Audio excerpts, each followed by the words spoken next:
하나님의 이 천국잔치에 오신 여러분들을 환영하고 축복합니다.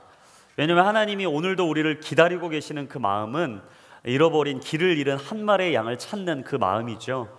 하나님은 길 잃은 한 마리의 양을 놓지 않으시고 오늘도 방황하는 인생에 하나님의 그 사랑을 통해서 그 방황의 끝을 맺기를 원하십니다. 그런 의미에서 제가 이번 주 어떤 말씀을 나눌까 묵상을 하다가 사무엘상 16장에 나오는 이 사울과 사무엘과 다윗에 대한 이야기에 대해서 묵상을 해봤어요. 그래서 제가 이 본문을 묵상을 쭉 하다가 하나님께서 우리에게 어떤 마음을 주실까 제가 크게 세 가지로 생각을 해보게 되었습니다. 오늘 본문을 보면 이 오늘 본문에는 크게 세 명의 주인공이 등장해요. 처음은 사울입니다. 그는 베냐민 지파였어요. 기스의 아들이었고 이스라엘 자손 중에 손꼽히는 미남이었습니다. 이 키는 얼마나 컸는지 모든 평범한 사람들보다 어깨 위만큼이나 컸다라고 성경에서는 이야기합니다. 두 번째 주인공은 사무엘이에요. 그는 어머니 한나의 간절한 기도로 태어났죠. 하나님께서 그의 기도를 들으셨다라는 이름의 뜻으로 사무엘이라는 이름을 갖게 되었습니다.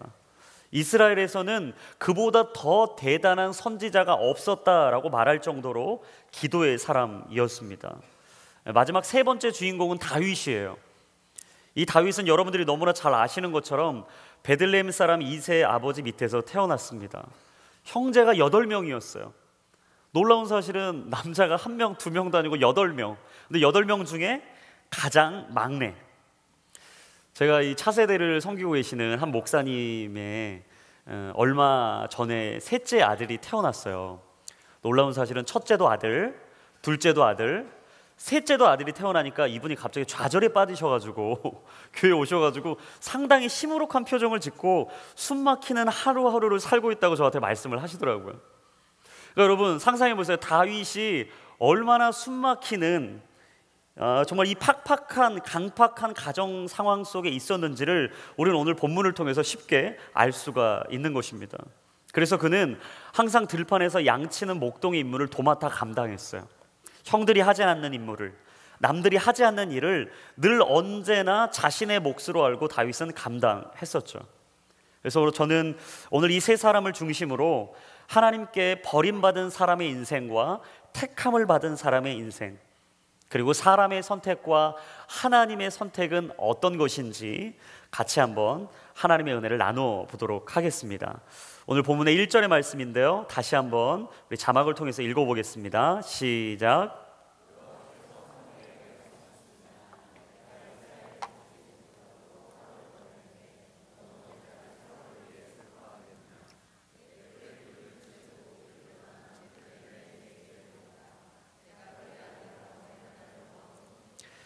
하나님께서 사무엘에게 정말 무서운 말씀을 하시는 장면이죠. 내가 사울 왕을 버렸다라는 거예요. 그러니까 너는 더 이상 슬퍼하지 말라는 이야기입니다. 여러분 아마 사람들에게 상처받아 보신 분들은 아실 거예요. 사람에게 버림받는 게 얼마나 무서운 건지. 사실 사람에게 버림받는 것도 이렇게 무서운 것이고 고통스러운 것인데 하나님께 버림받게 된다는 것은 우리가 상상 이상의 아픔과 슬픔을 가져오게 되는 것이죠. 그런데 하나님께서 말씀하시는 거예요. 나는 사울 왕을 버렸다. 그렇다면 하나님께서 왜 사울 왕을 버리시는 걸까? 그토록 기름 부으시고 한 나라의 왕으로 세우시고 그렇게 하나님이 원하셨던 사람으로 지금까지 이끌어 오셨는데 하나님은 왜 사울 왕을 버리신다고 말씀하시는 걸까? 사무엘상 15장에 보면 그 이유가 두 가지로 나옵니다. 첫 번째는 아말렉과 전투 후에 모든 것을 진멸하지 않았기 때문이에요. 바로 사울의 불순종 때문이었습니다. 하나님께서 사울에게 미션을 주셨어요. 너의 옆에 있는 그 아말렉과 전투를 해야 되겠다.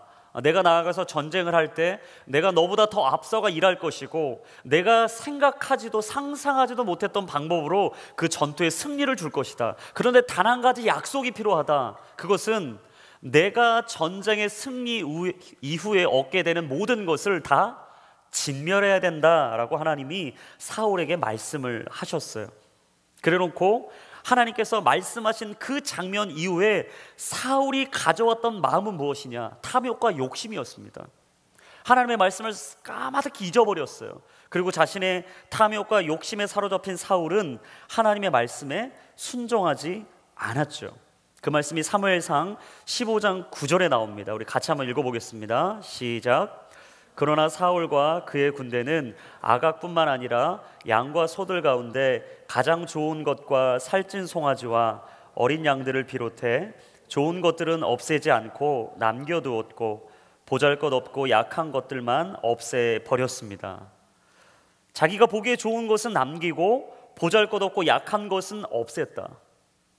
하나님의 말씀은 듣지 않고 자신의 감정대로, 자신이 생각하는 대로, 자신이 판단하는 대로 행했던 사울, 그를 보면서 하나님은 뭐라고 말씀하셨느냐? 너는 불순종을 했다라고 말씀하셨어요. 여러분, 하나님이 진짜 우리에게 원하시는 것은 무엇일까요? 여호수아 1장 7절 말씀에 이렇게 이야기합니다. 오직 강하고 극히 담대하여 나의 종 모세가 내게 명령한 그 율법을 다 지켜 행하고 우로나 좌로나 치우치지 말라. 그리하면 어디로 가든지 형통할 것이다. 여러분, 주님이 우리에게 원하시는 것이 무엇이라고요? 그 율법을 다 지켜 행하라는 거예요. 무슨 말이냐? 말씀에 순종하라는 것입니다. 우리 같이 한번 따라하겠습니다. 말씀에 순종하는 삶. 여러분, 하나님이 원하시는 삶은 말씀에 순종하는 삶이라는 거예요. 여러분, 어떻게 해야 형통할까요? 우리가 열심히 돈을 벌면 형통합니까? 아니에요. 내가 많이 배워야 형통한 것입니까? 아닙니다. 어느 누구도 나를 건들 수 없는 명예와 권력과 힘을 얻으면 우리 인생이 형통해지나요? 아니라는 거예요. 하나님의 말씀 앞에 순종하고 모세가 우리에게 명령한 모든 율법을 다 지켜 행하면, 그래서 우로나 좌로나 치우치지 않고 우리의 삶의 중심을 하나님 앞에 드리면 하나님께서 우리에게 말씀하세요. 너의 인생에 형통의 축복을 줄 것이다. 할렐루야. 여러분, 우리 인생의 형통한 것은요, 말씀을 따라갈 때예요. 내 인생이 진짜 형통해지는 건 말씀 앞에 서 있을 때입니다. 우리가 진짜 그 믿음 안에 있을 때 하나님의 인도하심과 그 전적인 신뢰와 그 순종 앞에 내 삶을 드리기로 결단하는 순간 하나님이 주시는 축복, 바로 하나님의 형통이다 라고 말씀하시는 거예요. 저는 오늘 이 시간 여러분들을 축복합니다. 여러분이 하나님의 말씀을 지키고 의지할 때 하늘로부터 부어지는 하늘의 형통함이 있기를 주님의 이름으로 축원합니다. 두 번째, 사울이 버림받은 이유, 두 번째는 무엇인가? 자신을 위해 기념비를 세웠다라는 거예요. 그것은 다른 말로 교만이죠. 이 사울이 아말렉과의 전쟁에서 승리하게 되었어요. 여러분, 이길 수 없는 사람을 이긴다는 것은 어떤 마음일까? 내가 정말 이 붙을 수 없는 시험에 붙은 이 합격한 마음은 어떤 마음일까? 정말 기쁘겠죠. 저도 이런 경험이 있어요. 제 실력이 아니라는 걸 너무 잘 아는데 시험에 덥숙 합격을 하니까 너무 좋은 거예요. 막 흥분이 되는 거예요. 너무 흥분이 돼가지고 하나님 너무 기쁩니다, 너무 감사합니다, 막 승리에 막 쟁취감에 빠지니까 여러분, 어떤 문제가 발생하냐면 이전에 하나님 앞에 합격만 하게 해주시면 어떻게 하겠습니다 라는 이 기도 제목이 싹 사라지고 내 기쁨에만 막 심취가 되는 거예요. 여러분, 사울이 그런 거죠. 그리고 이 승리에 이 도취감에 빠진 사울이 했던 문제 하나, 바로 자신의 기념비를 세우기 시작한 거였어요. 여러분, 사실 사울왕이 처음부터 이렇게 교만했던 사람은 아닙니다. 사무엘상 8장으로 조금만 앞으로 가보시면요, 이 사울이라는 사람은 사무엘이 자신에게 기름 부음을 받을 때 정말 겸손하고 정말 귀한 사람이었어요. 사사시대에 왕이 없던 것을 안타까워했던 이스라엘 백성들이 우리에게 왕을 달라고 사무엘에게 이야기했죠. 그리고 사무엘은 그 마음을 하나님께 올려드렸어요. 하나님이 그 마음을 기뻐 받으시고 안타까웠지만, 아쉬웠지만 사람의 왕을 세워주셨는데 그 첫 번째 왕이 바로 사울이었단 말이에요.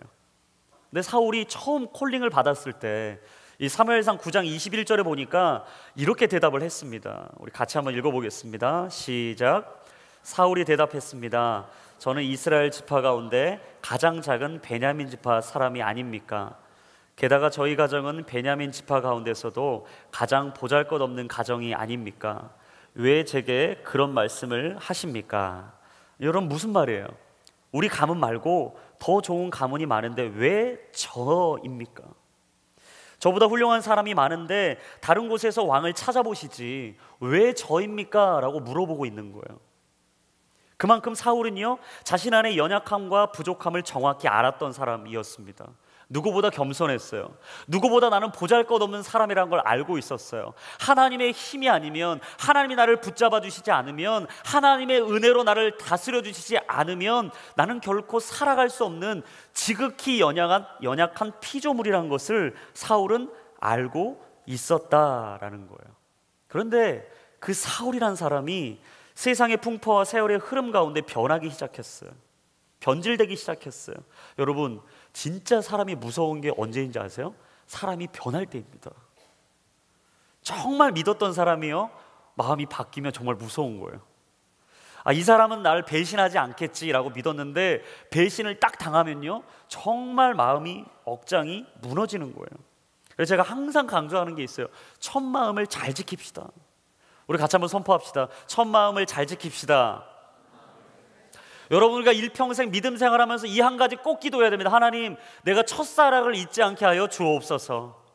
내가 하나님을 처음 만났던 그 마음을 놓치지 않게 해주십시오. 내가 처음 하나님께 기도했던, 하나님이 나를 붙잡아 주실 때 그렇게 간곡하게 주님 앞에 올려드렸던 그 고백을 하나님 잊지 않게 해주십시오. 하지만 여러분, 처음도 중요하지만 처음 못지않게 중요한 게 마지막일 거예요. 사울은요, 정말 자신에게 처음 주셨던 그 마음을 잊어버리고 그 모든 것 가운데 교만한 자리로 나아가게 된 것이죠. 여러분, 사람이 착각 중에 가장 큰 착각이 무엇일까? 내 힘으로 여기까지 왔다는 거예요. 내 힘으로. 내가 공부해서, 내가 잘해서 성공했다는 거예요. 내가 열심히 해서 돈을 이만큼 벌었다는 것이죠. 내가 내 자녀를 잘 가르쳤기 때문에 내 자녀가 훌륭하게 자랐다. 여러분, 이 생각이야말로 정말 무서운 교만이에요. 이런 생각이야말로 오늘 사울이 자신의 기념비를 세운 것처럼, 아니, 우리의 삶에 나를 위한, 내 것을 위한 기념비를 세우고 있는 모습은 아닌지 모릅니다. 어찌 보면 우리도 오늘 나만의 기념비를 세우는 하루하루를 살고 있는지도 몰라요. 잠언 16장 18절 말씀에 교만은 패망의 선봉이요 거만한 마음은 넘어짐의 앞잡이니라 라고 말씀하셨어요. 그래서 여러분, 기억하셔야 됩니다. 하나님의 능하신 손 아래에서 겸손할 때 하나님은 반드시 때가 되면 우리를 높여주실 줄로 믿습니다. 믿음의 사람은 때를 기다리는 거예요. 하나님의 사람은 때를 기다리는 것입니다. 내가 하는 게 아니에요. 내가 버는 게 아닙니다. 내가 배우는 게 아니에요. 내가 이루어가는 게 아닙니다. 하나님이 이루어 가시는 것입니다. 하나님이 이끌어 주시는 것입니다. 그게 바로 하나님의 겸손함에 살아가는, 그리고 그 때를 묵묵히 기다리는 믿음의 사람의 인생이라는 거예요. 그런데 저는 오늘 본문의 1절에 사실 이 사울이 버림받은 것으로만 끝난다면 얼마나 안타깝습니까? 근데 제가 이걸 묵상하다가 1절 마지막 문장을 보니까 절망 중에 소망을 찾았어요. 정말 아쉬웠는데 마지막 보고 제가 힘을 얻었어요. 우리 1절 다시 한번 읽어볼까요? 1절 말씀입니다. 시작. 여호와께서 사무엘에게 말씀하셨습니다. 내가 이스라엘을 다스리지 못하도록 사울을 버렸는데 너는 언제까지 사울을 위해 슬퍼하겠느냐? 내 뿔에 기름을 채우고 길을 떠나 베들레헴의 이새에게로 가거라. 내가 그의 아들 가운데 하나를 왕으로 선택했다. 보니까 마지막에 이렇게 나오잖아요. 내가 다시 세울 왕을 준비하고 있다. 바로 사울이라는 사람의 인생의 커튼이 닫히고 다윗이라는 사람의 인생에 새로운 문이 열리고 있는 것이죠. 아마 이스라엘 백성들이 생각했을 거예요. 사울의 불순종과 영적인 타락을 보면 난 이제 끝났다. 우리 백성들이 이제 끝났다. 하나님께서 우리를 버리시겠구나. 여러분, 그런데 놀랍게도 하나님께서 그들의 생각과 전혀 다른 프로젝트를 준비하고 계셨어요. 그것은 다른 왕을 세우는 것이었습니다. 저는 이 부분이 너무 중요하다고 생각해요. 한 사람이 끝나면 그 사람의 인생으로 끝나는 것이 아니라 우리에게 절대적인 영향력을 미치기도 하지만, 여러분 기억하세요. 하나님은 오늘 하나님의 사람을 준비하고 계십니다. 그래서 하나님은 오늘도 자신의 사명과 부르심을 감당할 한 사람을 찾고 계시는 거예요. 그 한 사람, 하나님의 사명을 위해서, 그 부르심을 위해서 감당할 그 한 사람을 오늘도 찾고 계신다라는 거예요. 저는 여기서 희망을 봅니다. 전 여기서 소망을 봅니다. 저는 믿어요. 하나님이 절대 우리 민족을 포기하지 않으실 것이다. 하나님께서 이 나라 이 민족을 절대 포기하지 않으실 것이다. 세상의 마지막 소망이고 희망인 교회를 하나님이 포기하지 않으실 것이다. 할렐루야. 가려져 있던 모든 거룩한 영광의 빛을 하나님께서 오늘 우리를 통해 비추어 주실 줄로 믿습니다. 감춰져 있었던 하나님의 사람들이 일어나고 주님 앞에 나오는 믿음의 사람들을 통해 하나님께서 오늘 영적인 승리를 주실 줄로 믿습니다. 여러분, 이 소망이 우리 가운데 있어야 한다라는 거예요. 그러면서 오늘 본문의 2절부터 5절까지 말씀에 하나님께서 주시는 말씀 한번 자막을 통해 읽어보겠습니다. 시작.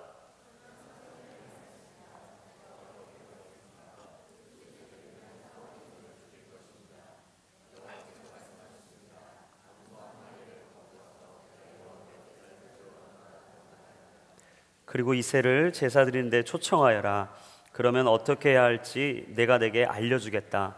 너는 내가 일러주는 사람에게 기름을 부어야 할 것이다. 사무엘은 여호와께서 말씀하신 대로 했습니다. 그가 베들레헴에 도착하자 그 성의 장로들이 떨면서 그를 맞이하며 물었습니다. 평안한 일로 오셨습니까? 사무엘이 대답했습니다. 그렇다, 평안한 일로 왔다. 내가 여호와께 제사를 드리려고 왔으니 너희는 몸을 거룩하게 하고 나와 함께 제사 드리러 가자. 그리하여 그는 이새와 그의 아들들을 거룩하게 하고 제사에 초청했습니다.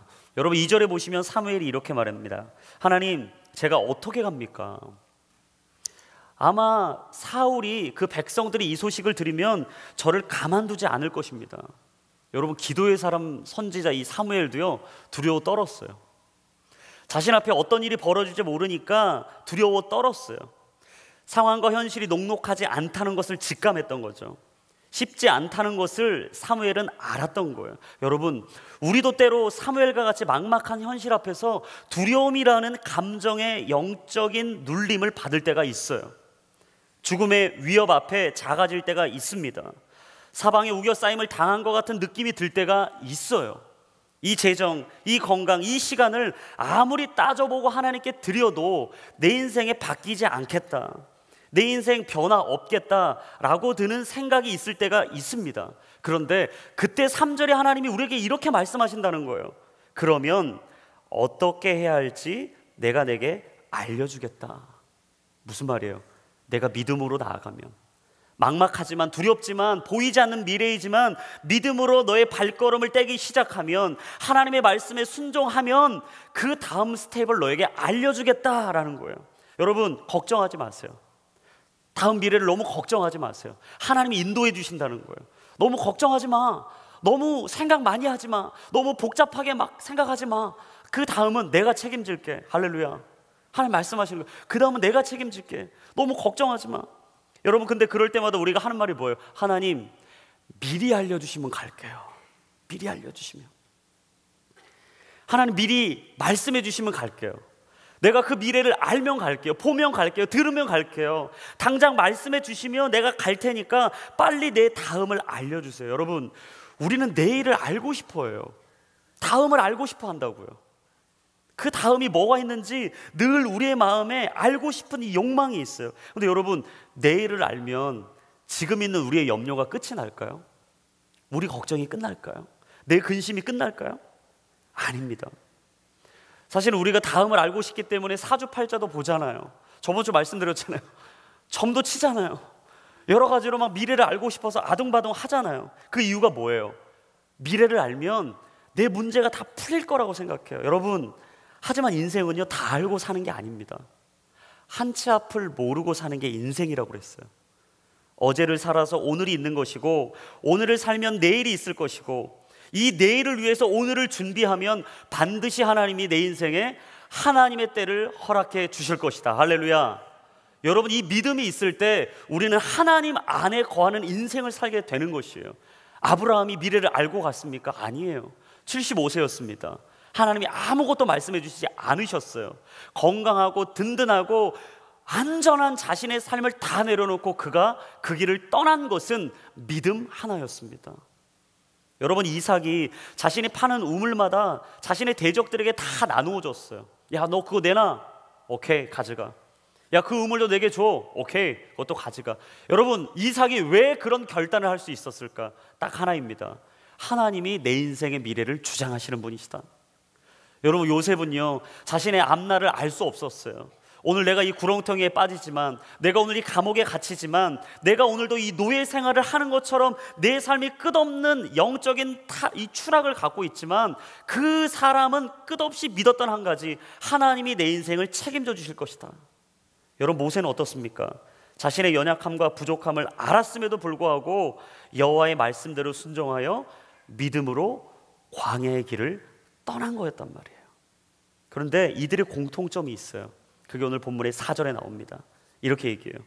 여호와께서 말씀하신 대로 했습니다. 뭐라고요?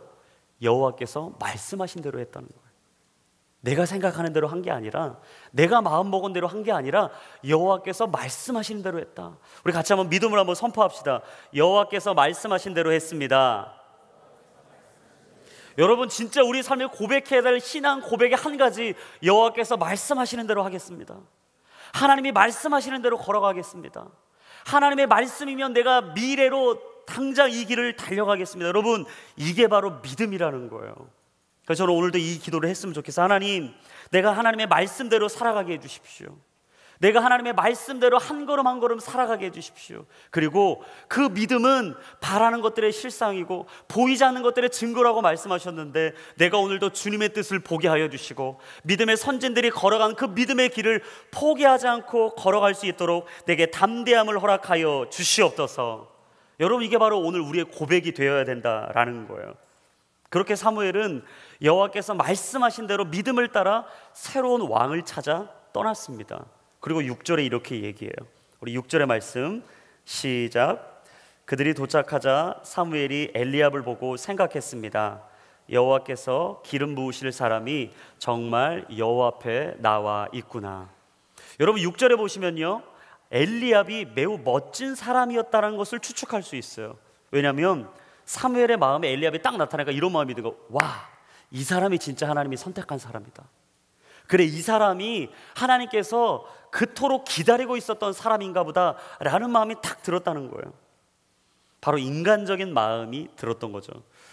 근데 여러분, 놀라운 사실, 우리도 이렇게 내 기준에 좋고 나쁨을 판단할 때가 얼마나 많은지 몰라요. 내 이성과 내 경험에, 내 마음과 내 감정에, 내 지성에 맞지 않으면, 내 마음에 들지 않으면 철저하게 나라는 기준의 방어선을 딱 쳐놓고 내 마음과 내 경험과 내 이성과 내 지성에 차지 않으면, 여러분, 얼마나 우리는 나와 그 사람을 적대시하는지 모른단 말이에요. 그런데 오늘 7절 말씀에 이렇게 얘기해요. 우리 7절의 말씀 읽어보겠습니다. 시작. 그러나 여호와께서 사무엘에게 말씀하셨습니다. 겉모습이나 키를 보지 마라. 나는 그를 이미 버렸다. 내가 보는 것은 사람이 보는 것과 다르다. 사람은 겉모습을 보지만 여호와는 마음의 중심을 보신다. 할렐루야. 제가 제일 좋아하는 말씀 중에 하나입니다. 삭개오 다음으로 좋아해요. 왜일까요? 겉모습을 보지 말라는 거예요. 키를 보지 말라는 거예요.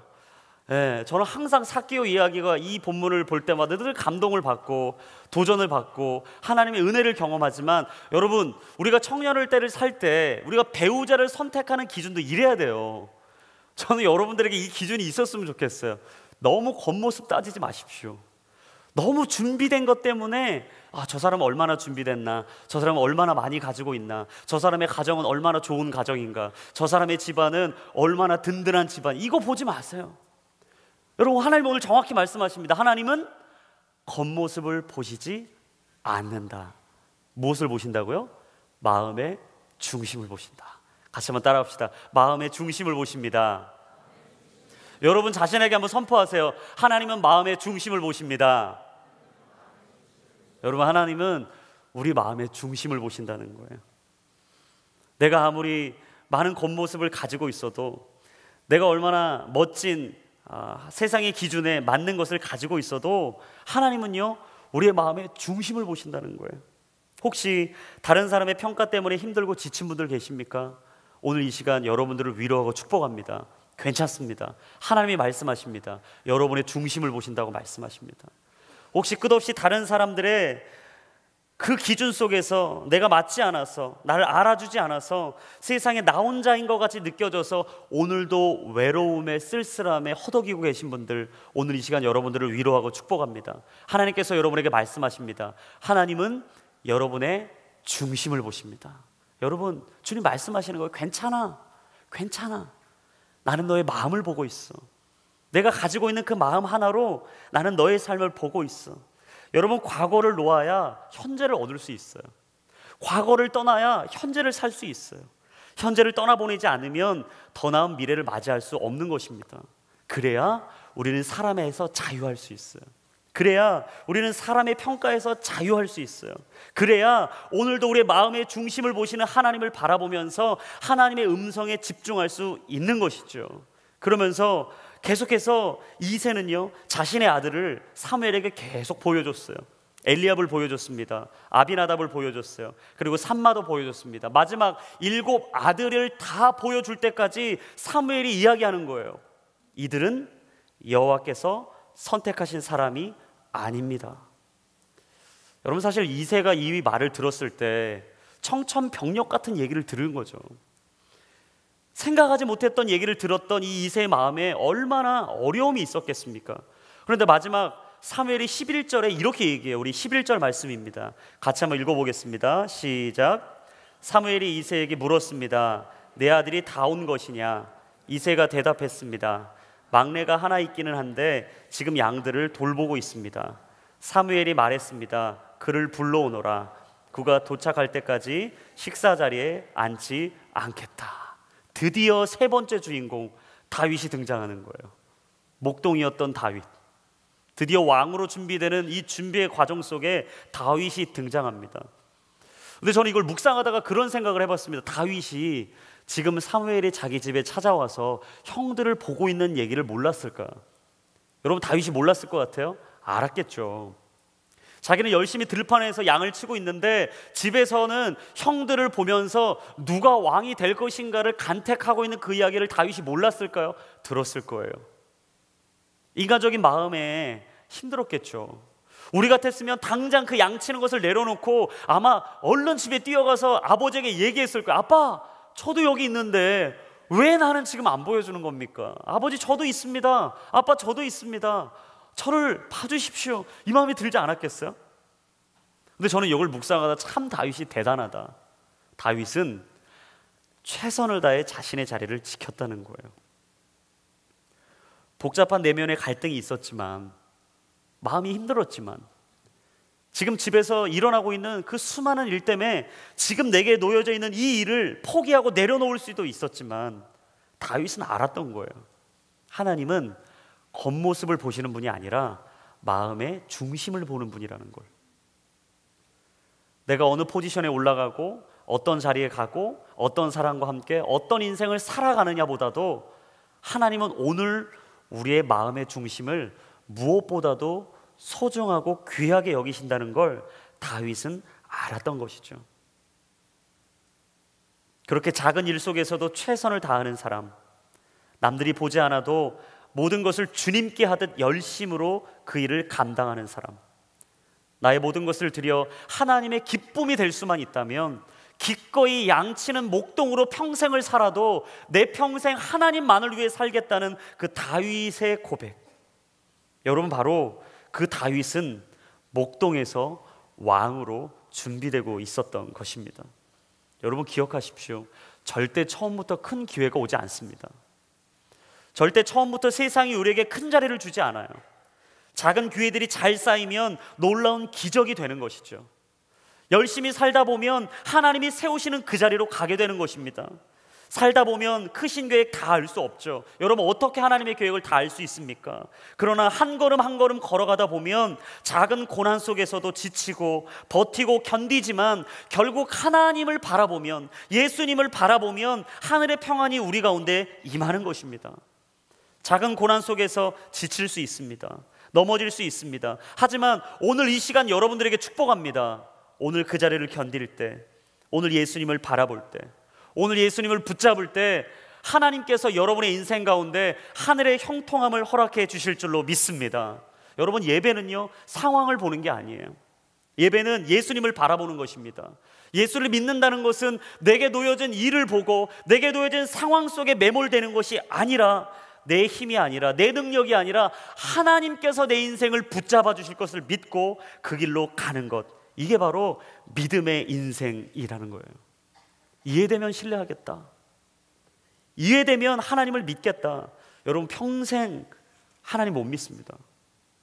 여러분, 피조물인 우리가 하나님의 위대하심과 그 광대하심을 어떻게 다 알겠어요? 내가 하나님이 내게 미래를 보여주시면 내가 그 길로 갈 수 있겠다. 아니요. 여러분, 결코 가지 않는 자는 보지 못하는 거예요. 가지 않고는 하나님의 뜻을 알 수 없는 것이죠. 내가 왜 이 집에 태어났는지, 내가 왜 이 직장에서 일을 해야 되는 것인지, 내가 왜 이 포지션에서 이 시간을 감당해야 되는 것인지는 내가 믿음으로 그 길을 걷기 시작할 때 하나님이 우리에게 주시는 또 하나의 지혜요, 축복이라는 거예요. 그러면 인생을 대하는 태도가 달라집니다. 인생을 바라보는 관점이 달라져요.